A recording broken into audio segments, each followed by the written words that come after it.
Our next presentation then, to start off the second part of the morning, is Rebecca Verity. Dr. Rebecca Verity is going to speak to us about education, and Rebecca is a board member and from the UK. So Rebecca.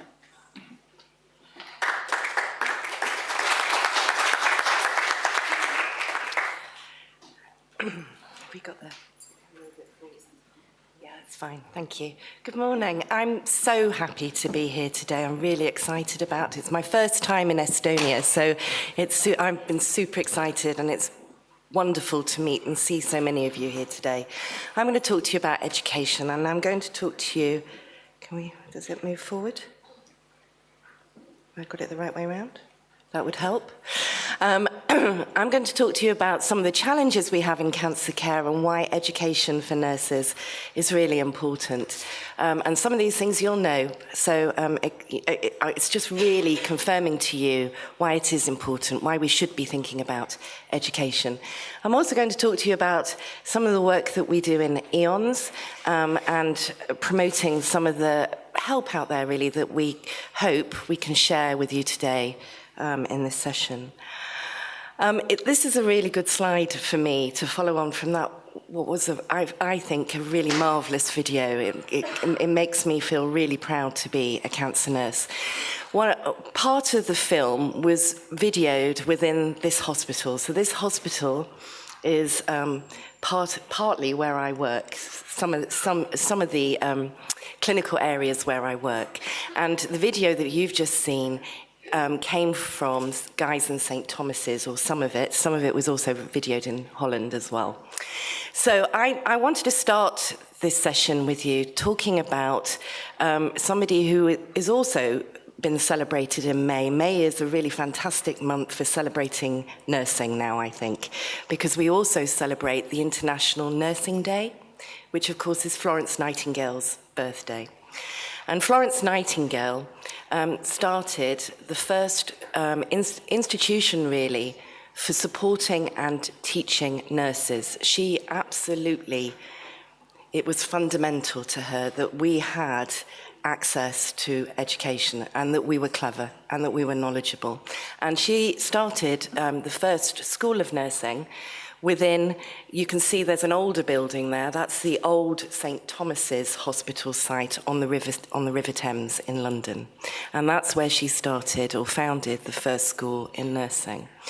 That School of Nursing now has become the faculty, the Florence Nightingale Faculty of Nursing and Midwifery, which is, of course, where I work. So I'm very proud to work in a place that was started by Florence Nightingale. So I just thought I'd give you a little overview of this, because of course she is key, really, to where we are now in our careers. I wouldn't be here because without Florence Nightingale, nor would you, I don't think. Okay. So I also wanted to talk to you a little bit about some of the challenges, because I sometimes think when we're working within our own countries, we think we're the only ones who have problems and within our healthcare system. And I know for a fact that all my nurses that I work with, whilst they're very proud of being nurses, they also will tell you very quickly what the challenges are within their working environments. But we are facing a lot of challenges in cancer care today across Europe. And it is becoming increasingly more complex, the work that we do. And there's a number of reasons why it's becoming challenges. And one of those reasons is, of course, cancer as a disease is on the increase. It's more and more people are going to experience cancer as a disease. And that's mainly because we have an older population. People are living longer today, so they're more likely to experience cancer. I think that the current figures are 2 in 3 will, is it 1 in 3 or 2 in 3? 1 in 3 are going to experience cancer at some point in their lifetime. We also know that treatments are more complex. We also know that they are actually very much more effective than they used to be, but they're much more complex. And people will have treatments not just for one experience of treatment. They'll have 2, 3, 4 different types of chemo, maybe to manage or control or cure their disease now. What we also know, and some people might not think of this as a challenge, but people are surviving cancer and they are living with cancer and not necessarily going to die of cancer. As 20, 30 years ago, the picture was quite bleak for people who had a diagnosis of cancer. Now we've got lots of people surviving, which is great news. And you might not see it as a challenge, but actually it is a challenge because those people now are living with the effects of having treatment for cancer, and there are long-term effects, which means that they need us to support them for longer. We also have a society that have great expectations of healthcare. I know in the UK and in other European countries we have patient lobby groups, but people expect more from us as health professionals, so that's a challenge. And there's been significant changes in the way that services are delivered from very much inpatient care to outpatient care, and this is across Europe. And this is in a background of having rising financial costs. Everything's expensive, and we have limited funds across Europe. And that also means, that we have to have a competent and capable workforce to be able to meet some of these challenges, and that in itself is a challenge. While I was thinking about this presentation, I was thinking about these competent and capable nurses, and what do the nurses that I work with every day, what do they do every day within their clinical areas? And when I started listing what they did, I realized just how difficult the job is. It is difficult, isn't it? They do things like perform patient assessments and review health history. They administer meds and other treatments such as chemotherapy. We keep track of imaging, pathology and laboratory findings. We help people affected by cancer. And I use the term people affected by cancer instead of patients because it's not just patients, it's family, carers, it's everybody who is close to or supporting that person who's experiencing the disease. We help them understand the disease. We help them safely manage side effects. We tell them what to expect during and after their treatment. We also explain very complex medical terminology and answer very difficult questions often. We collaborate and communicate with doctors to help make the best treatment care plans. And we help people transition through different stages of the disease, from diagnosis to finishing treatments to, if for some people, advanced disease and at end of life. So we provide very important support and care throughout the trajectory. So I was thinking, when I listed this, and that's just some of the jobs that we do, never mind if we've got management roles and we're out in the community, depending on what we do, obviously, but it's a really difficult job. And this picture really illustrates to me what we do every day. We spin plates. We're constantly managing these big responsibilities that we have in a context of helping people go through some really distressing things.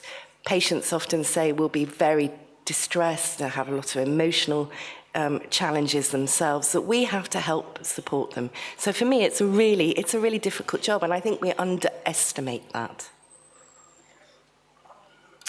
So it kind of makes sense then that we need to be educated and we need to have the knowledge and the skills to be able to do this really difficult job. And we all know that in this room, but what we're not very good at as nurses is telling everybody how effective we are and why specialist knowledge matters. And I've put a load of references or a lot of literature for you, and you can see the list there, but I've given you a list on the presentations of just some of the research evidence that's saying being a specialist nurse, having specialist knowledge is important because it not only improves the patient experience, it improves the emotional support we provide people, it improves continuity of care, and it improves the information provided to people. It ultimately improves patient safety, and we've heard a lot about that today. We need knowledge. And it helps improve safety, and just a couple of examples. Christina gave us one earlier with extravasation. If we have the knowledge to be able to manage extravasation better, we can prevent extravasation. So we improve the management of treatment side effects, and we provide better symptom support. Ultimately, that improves patient outcomes, and I would argue that some of the reasons why, and one of the main reasons why survivorship looks so good at the moment is because of the nursing input that those patients have had. But more importantly to me, because I provide a lot of support to nurses working in practice, is that education, knowledge, feeling competent actually enhances the work that you do. It gives you great confidence. It actually can help you not become emotionally distressed or feel guilty about the work you do, because it helps you build emotional resilience. It makes you feel stronger if you have knowledge and competence. And there's a lot of research to back that up. I just wanted to just quickly tell you, and it seems like there's a lot on there, about a study that we did, Teresa and I, some time ago now, looking at the work that nurses do when they give chemotherapy. We wanted to understand the experiences of it, their experiences, and we wanted to know how they were educationally prepared, because we felt very strongly that people needed much more knowledge and help to develop their knowledge in this role. So we sent a survey to 526 nurses working across London, and the response rate was 49, which, if any of you know about surveys, that's quite a good response rate. Normally it's much lower than that. And this is what nurses told us when they first started giving chemo. They told us that I felt very anxious and unsure. I kept watching out for any untoward events such as extravasation, and I kept thinking that if it occurred, I was not confident I would manage. Somebody else said it was quite frightening. You were always worried, and worried whether you'd be able to answer all the questions that patients asked. One very honest nurse said, and I haven't actually published this, but she did actually write on the survey, I literally peed my pants because she was so frightened. And she was very honest, but I haven't actually published that because I'm not sure how you can in a paper. Okay, so what helped the nurses? It was obviously feeling better prepared to do the role. One nurse said, knowledge is power. The chemo study day helped me gain theoretical knowledge. Applying it in practice has made me more confident. What else helped? People said that they felt much more confident when they worked with supportive and knowledgeable role models. And of course, more clinical experience in the role made them more confident too. So those three things together were really important. As a consequence of this study, education for nurses across the UK was changed, and guidelines were produced. And we made substantial changes in the way that we delivered our services in practice, and actually the hospital you saw previously. Some of the challenges in terms of we know, however, that education is important, but people have challenges now in accessing education and development support across Europe. We know in pre-registration education, so when you're training to be a nurse, that you might only be able to have education about cancer. I know my student nurses, they're only given about 4 hours education about what cancer is and the treatments. It's not a lot when you think about it, that every single one of those nurses is going to be able to nurse a patient with cancer at some point. Our younger cancer nurses across Europe have also told us there's significant challenges about education. This is post-registration. Whilst they can't access educational initiatives, they find there's variability in the way that people are taught, lack of mentoring roles. They struggle with the emotional consequences of doing the work, the emotional impact of doing the work, and need more support for that. And there is a lack of networking opportunities, so which is really nice that we've got this day today and you've got it tomorrow too. EONS also recognise this problem, and you've heard a little bit about recognising cancer nursing. It's a project that we're doing. It's just to say that two of the major aims of the project are for actually recognising nursing as a speciality across Europe by a mutually agreed educational curriculum, and ensuring that everyone has hopefully access or will have access to education across all tumour types and phases of care. These are our aims. However, we've always been passionate and committed to ensuring that nurses have access to education. How many of you have seen this document? Have you seen this document? It's the EONS cancer nursing curriculum. How many? So, yeah. I'm so proud of you, Danny, that you've seen it. Oh, no, I'm glad the board have seen it. Okay, so we have produced a framework since 1991, which outlines the educational knowledge and skills that nurses need to be able to competently care for cancer patients and their families. It's not a basic level because, as I've said earlier, our job is really complex and very difficult. Actually, what you need is quite fundamental knowledge, which actually isn't simple and it isn't basic. So we call it fundamental knowledge that you need. But what this document is foundational. So it provides you with that framework to build your knowledge and skills. Within it, it outlines 8 modules, education modules. And it actually constitutes about 1,200 hours of learning and practice to be able to say that you have the knowledge and skills to be able to care competently for your cancer patients.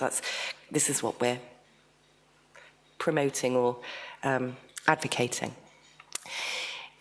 If you go through and do the 8 modules of learning, you get something called 60 ECT points. What these are credits, and it enables you to be able to say that your knowledge and your skills are transferable, and you can move across Europe with them. They're recognized credits. This is the 4th edition, so some of you have seen it. We're currently updating. Because knowledge changes all the time, we have to update the framework. So we're currently updating it. It's due to be published in January 2018. It will be published in January 2018. And you'll see there that we've still got 8 modules. The first 5 modules provide education and competencies, or outlines the competencies that nurses need across the cancer trajectory, starting from risk reduction to supporting people during advanced disease and at end of life. That's module 5. The other 3 modules at the bottom of the page are communication, leadership, and research. They focus on those subjects. All 3 of those are hugely important in terms of being able to develop your practice. So those modules underpin every single one of the modules, the other 5. There are an awful lot of opportunities because we are so committed to supporting nurses educationally. There are an awful lot of opportunities that are available on the EONS website. And some of these are, for example, putting evidence into practice. They are documents that provide guidelines about, is it extravasation? Is one of them that helps fungating wounds. I have it written down. I don't know it off by heart. So some really important clinical issues, and it provides up-to-date evidence and recommendations for how you should manage, say, for example, fungating wounds. There are also e-learning sessions that we're currently supporting ESO, which is the European School of Oncology Nursing, and looking at some of these sessions look at emergency oncology and team communication and safety. They provide presentations. There's experts from all over Europe that present on these e-learning sessions. So go on the website, have a look, do it together. And do it in groups. So if some people speak better English, support each other to watch them. I think that's a really good strategy. In Estonia, they are... Oh, they're already, sorry, I should know that. Yeah, they're already translated in Estonian, thank you. So we also have, and some of you will have heard it, and I know that somebody here sitting here has already been on one of these masterclasses, but we every year now run with ESO and EONS a masterclass in oncology nursing. This year it was in Berlin. We had 30 participants from all over Europe. 5 intensive days full of immersion into up-to-date cancer care, multi-professional with excellent evaluations. And I just wanted to share, I know, a couple of these evaluations. It's so important, I'm sorry. They said they found it very useful to learn from other nurses. And I think the point here is coming together, create your own opportunities. Journal clubs and group learning is a really good way of helping each other develop your knowledge and continue your professional development. We have a saying in the UK that coming together, working together, moves mountains. What I do know is that coming together as a group of nurses, working together, learning together, really improves patient care. So I started with Florence Nightingale. I'm going to finish with her with a quote that really, I think, encapsulates that point. She said, "For us who nurse, our nursing is a thing which, unless we are making progress every year, every month, every week, take my word for it, we are going back. So continue to make progress, continue to come together, and we will improve nursing care." So thank you for listening.